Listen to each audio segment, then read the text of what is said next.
Clique em Saiba Mais e garanta 45% de desconto. Faça isso agora e garanta a melhor promoção do dia antes que o preço aumente. Nós contamos com você e até breve.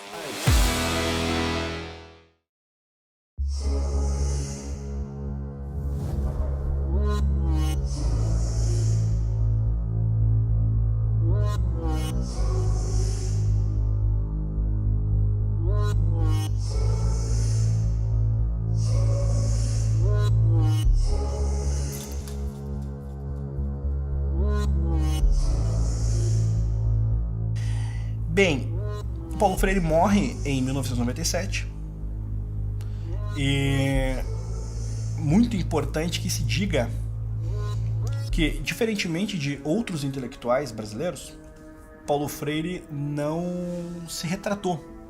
As posições que ele tinha politicamente, ele basicamente as manteve por inteiro. Nós vamos encontrar em ecos laterais algumas críticas ao stalinismo. Todavia, Paulo Freire morreu entendendo Che Guevara, por exemplo, como sinônimo de amor. Ele morreu entendendo que a Revolução Cultural Chinesa foi uma boa tentativa de aplicação pedagógica. E por que eu digo isso? Principalmente no exemplo de Cuba. Porque Paulo Freire tinha uma viagem marcada em 97 para revisitar Cuba. E a impressão que Paulo Freire tinha em 97, segundo seus próprios biógrafos de maior prestígio, por exemplo, o próprio Sérgio Haddad, Paulo Freire em 97 entendia Cuba como um país sem desigualdade, como um país com excelentes índices em educação, enfim. É claro que as experiências feitas pelos países comunistas simultaneamente desmentiam o discurso. O que eu não entendo é que, passado tanto tempo, esse discurso e essa personagem continue a mobilizar, a inspirar e se tenha transformado em um mito dentro da educação brasileira, um ser quase, uma divindade quase intocável. Não? Escrever contra Paulo Freire suscita iras cósmicas. A última obra escrita por Paulo Freire, ainda em vida, foi Pedagogia da Autonomia, que em um intervalo de menos de 10 anos já ultrapassava quase 700 mil cópias vendidas. Ele diz assim: não posso proibir que os oprimidos com quem trabalho numa favela votem em candidatos reacionários, mas tenho o dever de adverti-los do erro que cometem, da contradição em que se emaranham. Votar no político reacionário é ajudar a preservação do status quo.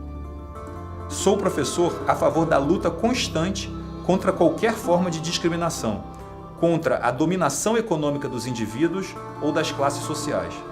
Sou professor contra a ordem capitalista vigente, que inventou esta aberração, a miséria na fartura.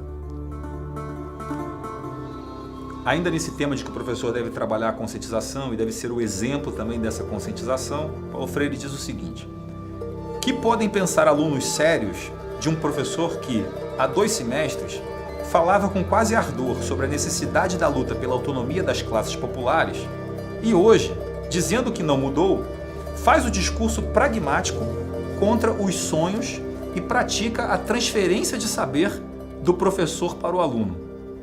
Vamos analisar. Primeiro ele fala assim: o que os alunos podem pensar de um professor que falava com ardor sobre a necessidade da luta pela autonomia das classes populares? Aí vamos parar aqui. O que o professor está fazendo em sala de aula falando sobre a necessidade de luta das classes populares? Esse é o primeiro ponto, né?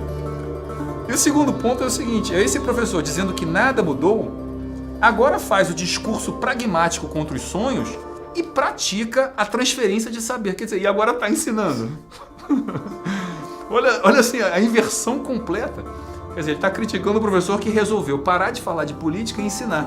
Se você for ler o Paulo Freire com atenção, né, esses pontos dele, né, de conscientização contra a ordem capitalista, de promoção de consciência revolucionária e tal, esses pontos são tão explícitos, são tão abertos, que você fica pensando assim, por que isso foi dito dessa maneira tão aberta?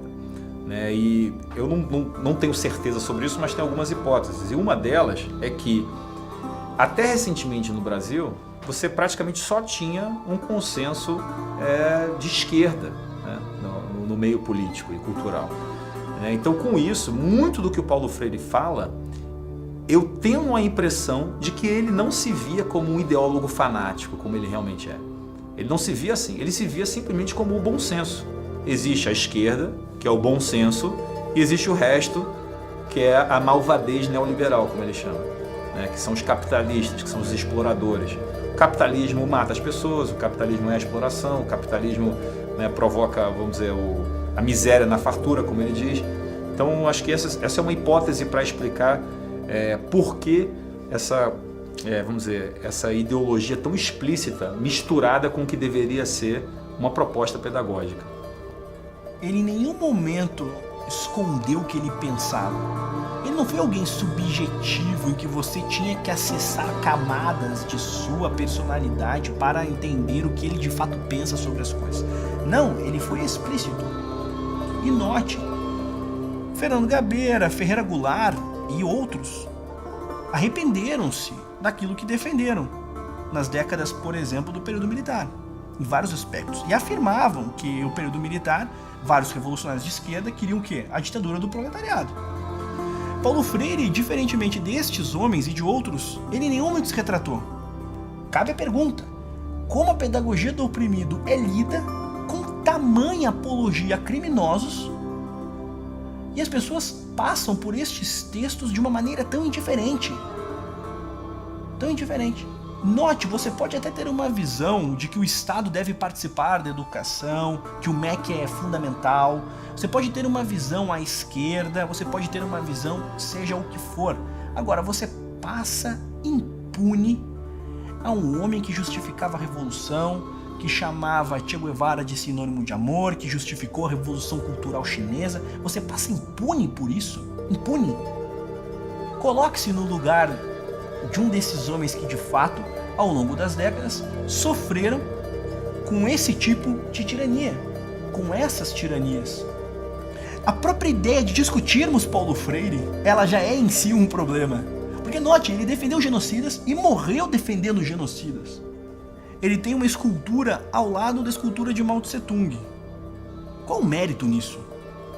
Você tem uma escultura ao lado de Mao Tse Tung, e esta escultura é celebrada por muitos freirianos. Eu teria vergonha do meu maior intelectual, do meu símbolo pedagógico, ter uma escultura ao lado de Mao Tse Tung, o maior genocida da história da humanidade. O maior genocida da história da humanidade. Isso é bom de ser dito sempre. E é celebrado como se fosse o maior gênio da pedagogia que o Brasil foi capaz de produzir e ainda é capaz de produzir.